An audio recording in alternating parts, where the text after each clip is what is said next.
पण मला एका मुंबईच्या नेत्यानं सांगितलं, तू अपंगाची लढाई लढ, पण आला तर त्यांनी सांगितलं शरद जोशीनं शेतकऱ्यासाठी काय कमी केलं, काय कमी केलं. त्यांची पत्नी सुद्धा आत्महत्या करून मरण पावली.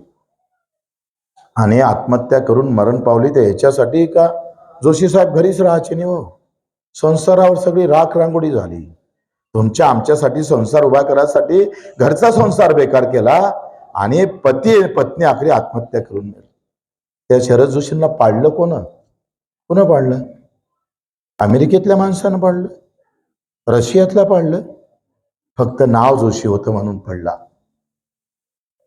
नाव बदललं असतं तर निवडून आला असता. हिंगणघाटमध्ये वर्धेच्या आमदारकीमध्ये हिंगणघाटला उभे राहिले आणि फालतू माणसाकडून पाडलं.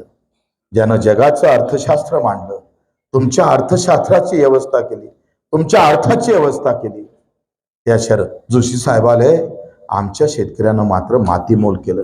बाबासाहेब आंबेडकरांना आम्ही पाडलं. ही अशी विचित्र अवस्था आहे. या व्यवस्थेच्या बाहेर आम्ही निघालो पाहिजे.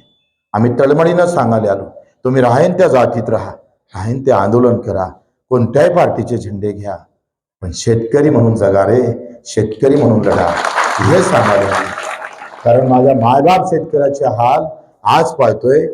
सोयाबीनचे भाव 3400 झाले मार्केटमध्ये. अजून तर निघाचीच आहे सोयाबीन.